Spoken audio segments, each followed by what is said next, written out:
Bienvenidos a Galería VIP. Estamos con el director general del Instituto Mexicano de la Propiedad Industrial, José Rodrigo Roque Díaz. Muchas gracias por recibirnos. Hola, ¿qué tal? Buenos días. ¿Se innova más de lo que se piratea en México o al revés? Yo creo que somos un país creativo, somos un país que hacemos muchas obras, somos un país compositor, un país escritor, hacemos muy buenas películas. También somos un país de ingenio. México cuenta con ese privilegio a nivel mundial de que somos muy ingeniosos. Así que yo creo que podemos afirmar que México es un país donde hay mucha creatividad, mucha se aprovecha, mucha llega al mercado y mucha de esta creatividad genera beneficios para los creadores. Se habla de números importantes respecto a la piratería en música, películas. La piratería es un mal que desafortunadamente está creciendo, es un mal que aqueja a todas las economías a nivel global. Se dice que el 10% del comercio global es ilícito, y dentro de ese comercio ilícito la piratería ocupa uno de los primeros lugares. Así que desafortunadamente estamos frente a un problema global, en un mundo globalizado donde la piratería, que es la falsificación de productos legítimos, se vuelve muy común porque cada vez se vuelve más fácil y más común el copiar. Cuarto lugar a nivel mundial, el primero en Latinoamérica en piratería. ¿Cómo llegó México a esos niveles, a ocupar el primer lugar en Latinoamérica? Bueno, necesitamos ordenar muchas cosas, desde la cultura de la gente, entender que la propiedad intelectual es un derecho que se tiene que proteger en favor de los autores. Si nosotros no protegemos a los autores, vamos a perder la creatividad. Si nosotros no protegemos a los inventores, no va a haber innovación para que las empresas sean más competitivas. Si no protegemos las marcas, no vamos a lograr que las empresas mexicanas logren posicionarse en el mercado. Así que tenemos que entender todos que la piratería es un problema que no tiene que ver con un tema de precios o con un tema social. Es un tema de delincuencia que debemos combatir porque necesitamos impulsar la creatividad y fomentar la innovación para que México sea más competitivo y a la larga haya un mejor desarrollo económico. De ahí la importancia del trabajo del instituto. ¿Qué está haciendo para frenar la piratería y promover la innovación? Bueno, el instituto de entrada es un instituto que lleva a cabo el registro de las marcas, que son los logos que encontramos en los productos cuando vemos el producto en un mercado. El instituto registra la innovación de los científicos que piensan cómo hacer mejor las cosas en el mundo para que haya más beneficios y para ellos también haya regalías. El instituto es un buen registro que lleva a cabo estas tareas de manera eficiente. Ahora, nosotros también impulsamos la propiedad intelectual. Llevamos la propiedad intelectual a los científicos, a las universidades, llevamos la propiedad intelectual a las empresas para que las empresas se protejan y las empresas además se vinculen con los científicos. Y tenemos un área a través de la cual combatimos la piratería, aunque esto lo hacemos conjuntamente con otras instituciones como la PGR, como aduanas, en algunos temas con COFEPRIS y Profeco, porque la piratería es un tema transversal que debe atacarse de manera transversal por varias autoridades administrativas. Imaginemos que soy una joven adolescente universitaria, tal vez, y quiero registrar algún producto, algún proyecto, etcétera. ¿Cuánto tiempo me tardo? Bueno, el registro de una marca es uno de los registros más rápidos a nivel mundial. De hecho, la mayoría de los países se llevan mucho más de 6 meses. Nosotros en un máximo de 6 meses, pero en promedio en más o menos en 3 meses, registramos los logos, que son las marcas. Ahora, las innovaciones que se protegen a través de patentes. Nosotros hacemos un registro que, aunque se lleva más tiempo, ese tiempo se lleva por los tratados internacionales. Nos obligan a cumplir varios plazos. Pero ese tiempo que llevamos es un tiempo incluso corto en relación con otras oficinas. Entonces, si esa joven universitaria, usted que es una joven universitaria que quiere,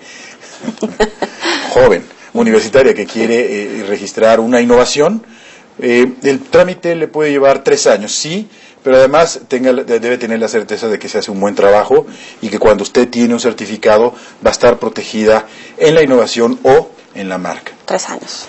3 años. ¿Y cuántos registros anuales llegan a reunir ustedes? Bueno, eso se mide a través del número de solicitudes. Al año nosotros recibimos 100,000 solicitudes de signos distintivos, es decir, marcas, anuncios comerciales o eslogans. Marca, por ejemplo, es la marca del osito, que se identifica con ciertos panes, es la marca del águila, que se identifica con la gasolinera. Esas son las marcas.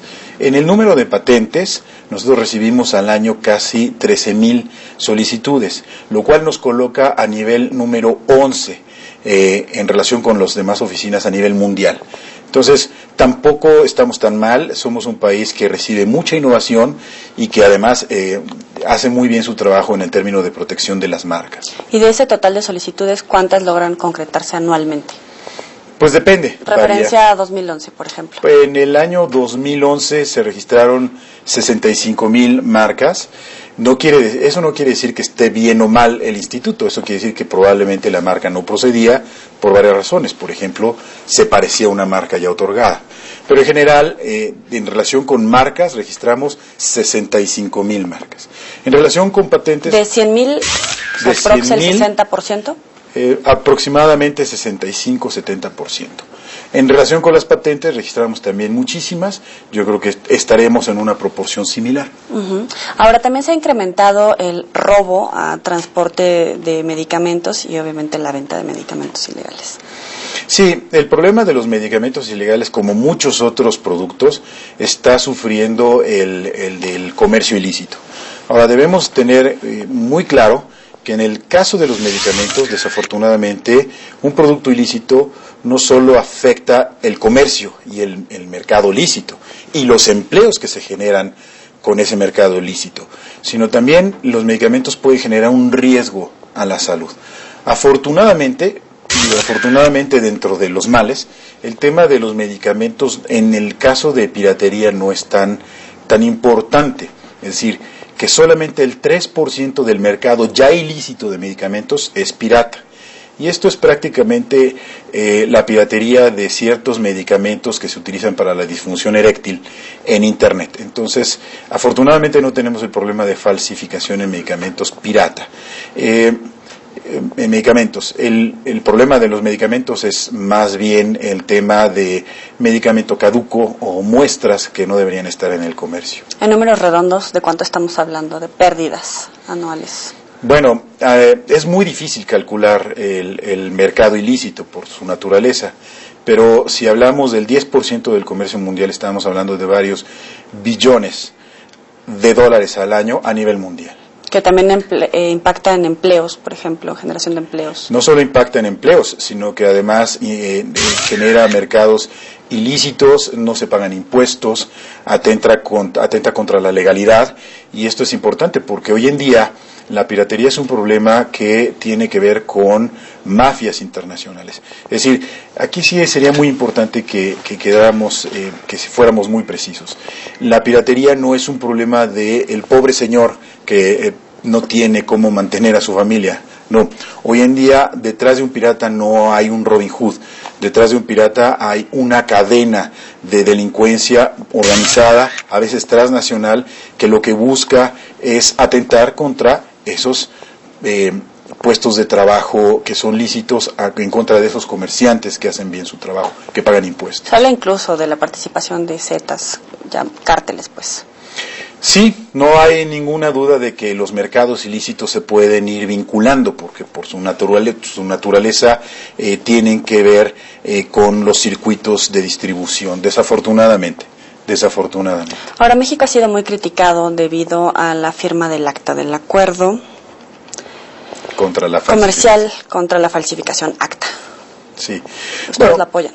Nosotros creemos que sí, el tema de la piratería es un problema global, a nivel global, que incluye no solamente a mercados nacionales, sino a varios países, que tiene que ver con el comercio mundial. Nosotros también creemos que se necesitan soluciones globales. Y ACTA es un buen tratado en ese sentido, porque lo que hace ACTA es proporcionar una serie de estándares mínimos para que los países que los firman cuenten con los mecanismos mínimos de lucha contra un problema global. Entonces, lo que hace ACTA en realidad es generar un combate uniforme a un problema global, y por eso un tratado que podría y, al menos en sus principios, ser aceptado por todos los países. Sin embargo, hay muchas críticas de los países de la Unión Europea debido al señalamiento que es violatorio a las garantías individuales. Yo también soy cibernauta y el problema de ACTA es el tema de las descargas digitales en Internet. Yo también soy cibernauta y a mí me preocuparía muchísimo que alguien me dijera que hay una autoridad o una persona vigilando mis comunicaciones privadas. Yo también tendría esa preocupación. Pero ACTA no es eso. ACTA, para que quede claro, no va a hacer criminal a aquel que baja una canción en su casa. ACTA va a ser pero criminal. Pero sí criminaliza al que lo baja. Va a ser criminal al que la vende. Es decir, de lo que se busca es de combatir al tepito de Internet, no a la persona que está bajando en su casa una canción. Hasta el momento entiendo que alrededor de 37 cámaras de cine, música, etcétera, están de acuerdo en que se pidan multas de hasta 2.5 millones de pesos a quien suba o descargue piratería en Internet. Eso ya está hablando de que van a tener que estar vigilando a las personas que suban y que descarguen. Acceso a documentos propios, una violación a la privacidad. Yo creo que hay muchos mecanismos por los cuales se puede hacer una vigilancia a Internet. Recordemos que Internet no es un terreno sin ley. En Internet se tienen que aplicar los mismos principios legales que se aplican al mundo real. ¿En qué sentido? No podemos permitir que en Internet se cometan delitos, por ejemplo, fraudes. No podemos permitir que en Internet se cometan otros delitos como pornografía infantil. Hay ciertas actividades en Internet que tienen que combatirse y una de ellas es la piratería. En eso debemos estar de acuerdo, no podemos no estar de acuerdo. En lo que tenemos que ponernos de acuerdo, sin lugar a dudas, es en el cómo. ¿Cómo vamos a hacer que la autoridad, que legalmente tiene facultades, pueda vigilar, sin violar los derechos de la persona que está bajando una canción en su casa, pueda vigilar y pueda sancionar a los que están cometiendo el ilícito? ¿Ustedes cómo lo proponen? Nosotros proponemos mecanismos de vigilancia que tienen que ver con información disponible en Internet, que no tiene nada que ver con la posibilidad de meterse en las comunicaciones. Supongamos que Internet es como una calle. Mucha de la actividad ilícita ocurre en la calle. Esa es la que tenemos que vigilar. No nos vamos a meter a la casa de las personas. Eso no lo podríamos hacer. Entonces, pero está planteado de alguna manera en el momento en que van a rastrear esa dirección de donde sale la carga o la descarga. Es como localizar el domicilio de las personas. Y después de que se inicien procedimientos jurídicos, legales, que respeten la garantía de los ciudadanos, podrá o no sancionarse a aquella persona. Pero no va a ser un mecanismo donde se presuma la culpabilidad, donde se le dé a la autoridad la facultad de inmiscuirse en la comunicación privada de las personas. Eso no lo queremos, ni yo lo quisiera. Insisto, yo también soy cibernauta y me espanta que se piense que se va a llegar a eso. Vamos a hacer una pequeña pausa y regresamos a debatir este interesante tema. No le cambien.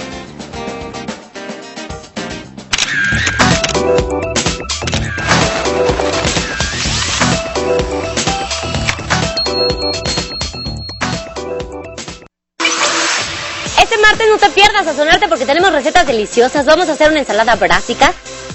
También tenemos un menudo de setas y un pollo en salsa de ciruela. ¿Qué no se pueden perder? Aquí en Sazonarte, donde la salud de tu familia empieza en la cocina. Te espero. TVC se siente. Lo peor de la obesidad no es lo que se ve, que es una cintura grande. Lo peor de la obesidad, Julieta, es lo que no se ve. Mamá en Construcción, con Julieta Lujambio. Martes y jueves, 17:30 horas. Todas las emociones. TVC se siente.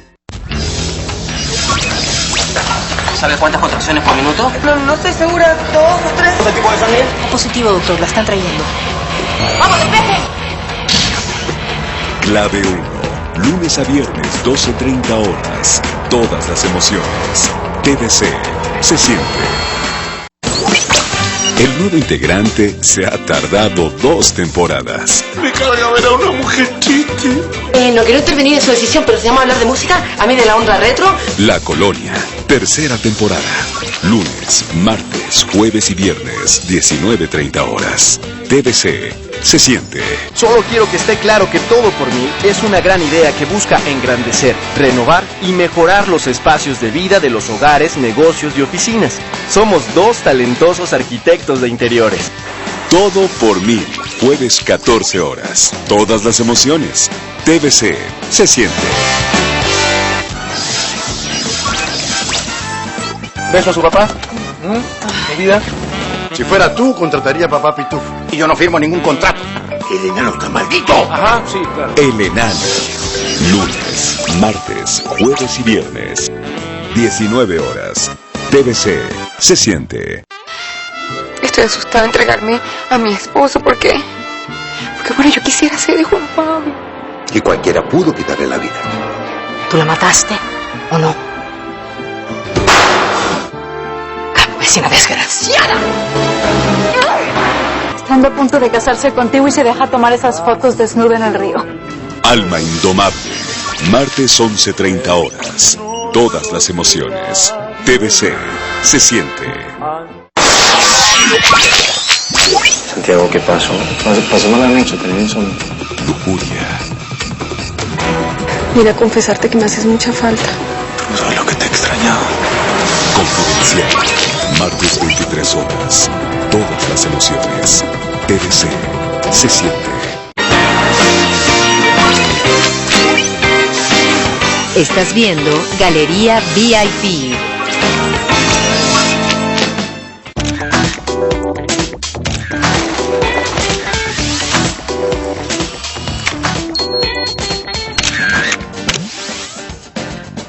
Gracias por seguir con nosotros en Galería VIP. Estamos con el presidente del INPI, José Rodrigo Roque Díaz, y 2.5 millones de pesos de multa. ¿Basta para que la gente deje de piratear? Bueno, yo creo que es un mecanismo que nos va a permitir inhibir las conductas si es que se logra concretar. Todavía necesitamos discutir abiertamente, además considerando a todos los agentes que puedan estar a favor y en contra y escucharlos. Tenemos que escuchar a los cibernautas, pero también tenemos que escuchar a las empresas, tenemos que escuchar a los autores, porque si no defendemos a los autores también estamos atacando la cultura mexicana. Tenemos que escuchar a las empresas que invierten legítimamente, que dan empleo a miles de personas, a miles de familias. Tenemos que escuchar a aquellos que proveen el servicio de Internet, a aquellos que proveen contenidos de Internet. Es decir, tenemos que construir un diálogo de verdad propositivo y un diálogo que logre un equilibrio entre los derechos de los autores y los derechos de las personas para lograr atacar a quienes realmente están cometiendo el ilícito. ¿No está cargando ya con actividades casi policíacas de vigilancia del INPI en el momento en que se acuerde en estos términos para que el INPI vigile justamente esa calle de la que hablábamos antes de llegar a los domicilios? No sabemos qué autoridad va a ser, porque todavía no hemos discutido el tema. Lo que tenemos que hacer, insisto, es discutirlo, debatirlo de manera abierta, democrática y lo más plural posible. A favor, entonces, el INPI del acta y de las multas. A favor el INPI de que consigamos un mecanismo que inhiba la piratería en Internet. Hablemos de otro tema, la denominación de origen del agave. También ha provocado mucho debate debido al uso de esta marca, incluso entre productores que son de antaño. Usted se refiere a la palabra agave. Denominación de origen agave. De la denominación de origen agave. Lo que tenemos que hacer con las denominaciones de origen es protegerlas por dos razones. Uno, porque también es un régimen de propiedad intelectual, se crean derechos a favor de personas, y dos, porque las denominaciones de origen tienen que ver muchas veces con la identidad cultural de las personas, de la región, o a veces, en algunos casos, de los países mismos. Cuando nosotros hablamos de tequila o de mezcal, pensamos en México. Es la cara de los mexicanos hacia el mundo exterior, el tequila, el mariachi, etcétera. Hay ciertos productos que se protegen con una denominación de origen. Entonces tenemos que proteger esos productos. Ahora, hay gente que utiliza el prestigio y, digamos, el mercado que se ha ganado y el prestigio de no solo de las marcas, de la denominación de origen, para vender productos que a veces, en el caso de algunos destilados de agave, según lo ha dicho Profeco, ni siquiera son de agave. el 80%, según las estimaciones de Profeco, de esos destilados genéricos de agave no son de agave. Y utilizan la palabra agave porque nosotros creemos en el instituto que la palabra agave está asociada a la denominación de origen tequila, mezcal o bacanora. Entonces nosotros propusimos que la palabra agave se protegiera y se le cubriera lo mismo que se le cubre al tequila, al mezcal o a la bacanora. Es una legislación que ha causado mucho debate y que tenemos que seguir discutiendo, pero en el fondo de lo que se trata es de proteger a la industria del tequila, a la industria del mezcal y a la industria de la bacanora o a cualquier otra denominación de origen, porque, insisto, se trata de productos que son muy mexicanos, que inciden en el desarrollo regional, que es muy importante en este momento proteger a las regiones, hacer que la gente se arraigue a las regiones con este tipo de mercados, con este tipo de protecciones y, bueno, por lo tanto también lograr el desarrollo económico del país a través de esto. Supongo que sin duda de esta manera protegen a los grandes empresarios en México frente al extranjero, Japón, China, cuando empiezan a vender este tipo de productos. Pero ¿qué pasa con los productores a menor escala? Cuando utilizan esta marca o explotan el agave azul, que incluso es patrimonio de la humanidad ante la UNESCO, y no lo pueden utilizar la marca denominación de origen agave, precisamente por eso, porque ya es de grandes empresarios. Yo creo que el enfoque no es en relación con el tamaño, sino en relación con el tequila, porque en el tequila también en la cadena productiva participan agricultores, pequeños, medianos y grandes, participan distribuidores pequeños, medianos y grandes, gente que vive alrededor de la industria proveyendo los insumos pequeños, medianos y grandes. No estamos hablando de una empresa o dos o la gran empresa, estamos hablando del producto nacional por excelencia o los productos regionales por excelencia como son el tequila, el mezcal, y lo mismo haríamos con otras denominaciones de origen porque se trata de proteger además un patrimonio de los mexicanos. Efectivamente. Pero resulta como monopólico. Es que la propiedad intelectual, por naturaleza, genera derechos exclusivos, que no son malos, porque esa exclusividad lo que hace es buscar la innovación, lo que hace es proteger a la creatividad y proteger este modo de producción tradicional en el caso de las indicaciones geográficas. Entonces, la ley es la que otorga esta protección. No lo vería yo como un monopolio, yo lo vería como la necesidad de proteger la identidad nacional, a final de cuentas, y el desarrollo económico, no solo de las regiones, sino en el caso de algunos productos, de todo el país. ¿Y cómo ayudan, por ejemplo, o cómo promueven el crecimiento de los pequeños empresarios, de los pequeños productores, para que se incorporen a las ganancias que puede tener una gran empresa que explota la denominación de origen y el agave? Sin lugar a dudas, el Estado cuenta con un gran repertorio de instrumentos, la Secretaría de Economía, la Secretaría de Agricultura. En el caso del Instituto Mexicano de la Propiedad Intelectual, lo que le corresponde es darle solidez al régimen de protección en sí de las denominaciones de origen. Nosotros creemos que podríamos encontrar un buen mecanismo que, sin excluir a los pequeños productores de destilados genéricos, permita consolidar a la industria del tequila, del mezcal y bacanora. ¿Cuáles son los principales éxitos que podrían atribuirse al INPI en los últimos años? Darle una gran estabilidad al mercado en la protección de las marcas.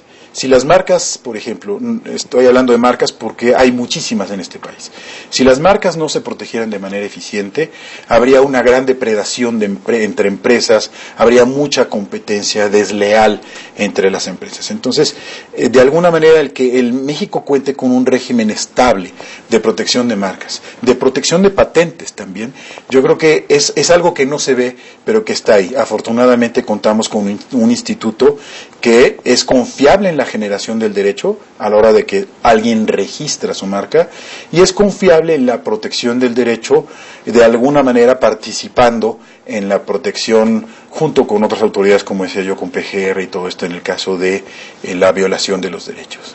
¿Cuántos casos de los que llegan a investigar con apoyo del INPI llegan realmente a una sanción por piratería, etcétera?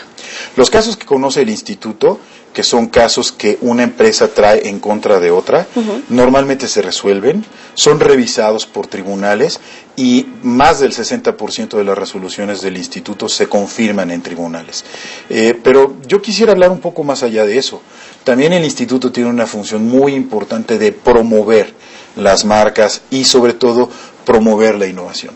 En el caso de la innovación, el instituto tiene un trabajo muy intenso. Recientemente estamos buscando elevar sustantivamente el número de patentes de mexicanos, porque nosotros creemos que el mexicano sí tiene ingenio, debe proteger su ingenio a través de patentes y además esa protección, esa patente debe llegar al mercado. Y siendo las empresas mexicanas o las que sean las que compren la tecnología, va a haber un círculo virtuoso porque se va a generar más tecnología y está probado que desarrollo tecnológico es desarrollo económico. Ahora yéndonos al tema local, en el Distrito Federal hay un pleito debido a la FITA, a la feria aquí en el Distrito Federal. Por fin, ¿de quién es el nombre, la marca? La marca está registrada a nombre de una empresa. Iniciamos un procedimiento para revisar quién es el titular de esa marca. Ese es un ejemplo de los muchos, de los miles de asuntos que el instituto resuelve. Déjeme decirle que en este momento en el instituto debe haber alrededor de 3,000 asuntos en resolución. Ese es uno más. Y conforme a las pruebas resolveremos quién tiene la razón, si la empresa que lo registró o aquellos que están impugnando ese registro. La empresa es Global Trade. No RCM. Bueno, aquí lo que me parece importante es que, bueno, si la marca está registrada con esta empresa y el gobierno del Distrito Federal realiza la feria, ¿qué implicaciones legales y económicas puede tener el gobierno del Distrito Federal al ocupar una marca y realizar una feria que está patentada como propiedad de otra empresa? Esa es una especulación sobre las consecuencias legales y quizá hasta políticas del uso de una marca. Nosotros lo único que hacemos, nosotros nos encargamos de dirimir una controversia de quién es el titular o no. En este momento está en proceso, no sabemos porque estamos resolviéndolo, estamos escuchando a las dos partes para al final tomar una decisión y definirlo. Las consecuencias no las conozco, es una especulación. ¿Hacia dónde va el INPI, las perspectivas a futuro? El INPI tiene que jugar un papel muy importante en esto que se llama la economía del conocimiento. Hoy en día el valor de las empresas es más importante en relación con los activos intangibles que con los fierros. Es decir, la propiedad intelectual, el valor de la marca, a veces vale más que los fierros de las empresas. Entonces, o las innovaciones valen más que los fierros, las patentes. En la industria tecnológica, la tecnología que hay detrás de un dispositivo de comunicación, un teléfono, es más importante que el material con que está hecho ese teléfono. Y todo eso es propiedad intelectual. Así que el INPI tiene que colocarse como un gran facilitador para la protección de la innovación y de las marcas y su conexión con el mundo productivo. Tiene que colocarse como una oficina que facilite el dar el valor, ese valor agregado a las empresas. Revisando su currícula, tiene una gran experiencia en la Secretaría de Hacienda y Crédito Público en el Instituto Mexicano del Seguro Social, también como director jurídico de la Dirección General de Derecho de Autor y como subprocurador fiscal federal de investigaciones de la Secretaría de Hacienda y Crédito Público. Pero, en corto, debe de tener algún pecadillo que nos quiera confesar y se lo voy a hacer más fácil. Le voy diciendo cada uno y me dice lo que se le ocurre.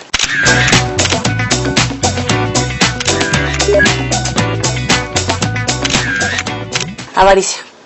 No tengo, no trabajaría en gobierno. Envidia. Envidia de aquellos que consiguen el éxito. Ira. Sí, cuando algo no me gusta y sobre todo cuando se viola la ley. Gula. Pues a veces. Lujuria. Pues no, pero mi esposa y yo somos muy felices. Pereza. No, eso sí, no, nunca. Soberbia. Pues no sé, tal vez que otros digan. Dígale a la gente que acuda al INPI. El Instituto Mexicano de la Propiedad Intelectual está para servir a la gente, para que la gente proteja sus marcas, para que la gente que inventa se asegure de que su invento le va a dejar un recurso, así de sencillo. Está aquí para hacer un vínculo entre el creador, el innovador y la sociedad. Está aquí para darle protección a la gente. Muchísimas gracias por su tiempo. Muchas gracias. José Rodrigo Roque Díaz en Galería VIP. Nos vemos la próxima. Pásenla bien.